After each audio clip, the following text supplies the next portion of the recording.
Perhaps Madame Carman's most astonishing memory is of an event that took place just round the corner here in Arles when she was a teenager serving in her father's shop. It was back in 1888, and it was in that shop that she actually served paints to none other than Vincent van Gogh, who was working here in Arles at the time. She remembers him very well because he was ugly as sin, evil-tempered and smelt of booze. She didn't care for him at all. Madame Carman does really epitomize the longevity of the human female. But why should women live longer than men? Is it really biological, or is it perhaps cultural? Well, if you look back at the history of it, you find that before the present century, women did in fact live shorter lives than men.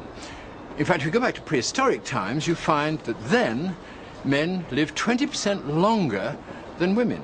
And in the Middle Ages, right up to about the 18th or 19th century, you found that men were living about 7 or 8 years longer than women. And then, at the beginning of this century, it all changed. Suddenly, women were outliving men. Now, why did it change at the beginning of this century? Clearly, it's not purely biological. There must be some cultural factors at work as well. But how much is it biological, and how much is it cultural?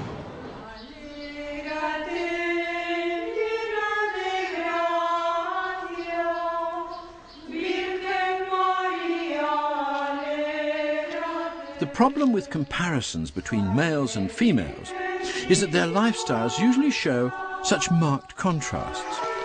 The only way to find out if there really is a biological difference in lifespan is to look for an environment where health factors and social pressures are the same for both sexes. This isn't easy, but it's possible to come very close to it in the cloistered world of monasteries and nunneries, where the monks and nuns live under almost identical social conditions. There's no smoking, no drinking, no sex, no stress, same food, same fixed routines, and yet here, when the records of 40,000 inmates were examined, it emerged that there was still a significant difference in life expectancy, with the nuns outliving the monks on average by about 5 years. So there is, after all, a true biological difference between the sexes in this respect. What possible reason could there be for this? The evolutionary explanation of this difference in longevity would appear to be that grandmothers are more important than grandfathers.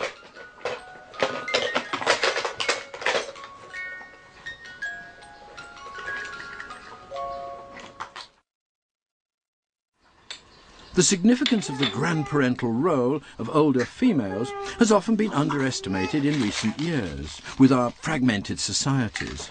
But in ancient tribal communities, grandmothers must have been extremely important in helping their daughters with the heavy burden of maternal care.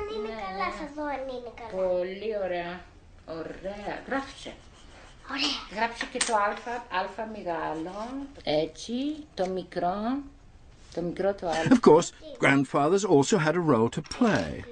But the 5 extra years allotted to the elderly human female by evolution suggest that the elderly male was never quite as important as she was.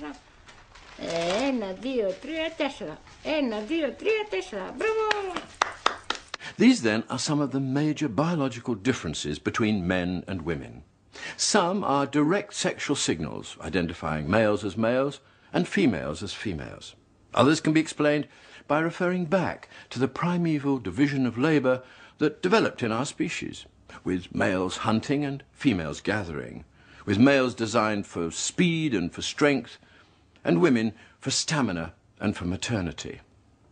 And combined together, these varying pressures have moulded our bodies and created the adult human male and female forms as they are today. But having said this, it must be admitted that culture and human social custom have repeatedly interfered with these biological gender qualities. At different times and in different epochs, each element of the male and female body and human behaviour has been modified in some way, either by wildly exaggerating a small difference or by trying to suppress it. All too often, these superficial developments have overshadowed our true biological characteristics and left the impression that perhaps after all, if the cultural variations were removed, we'd all prove to be the same, with little or no male-female distinction.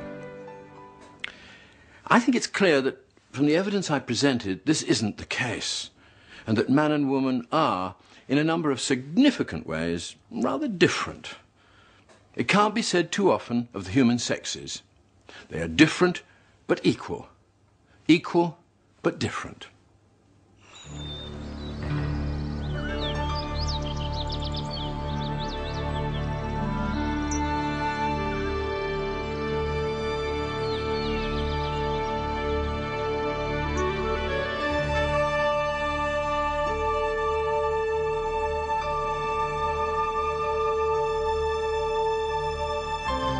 Nothing epitomizes this difference and equality more vividly than when a man and a woman go rock climbing together.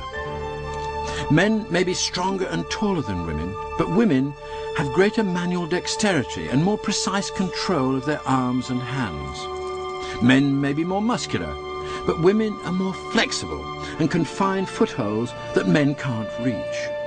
So, a male and a female climbing as a pair complement one another perfectly and provide a fitting metaphor for the different but equal sexuality of the human species.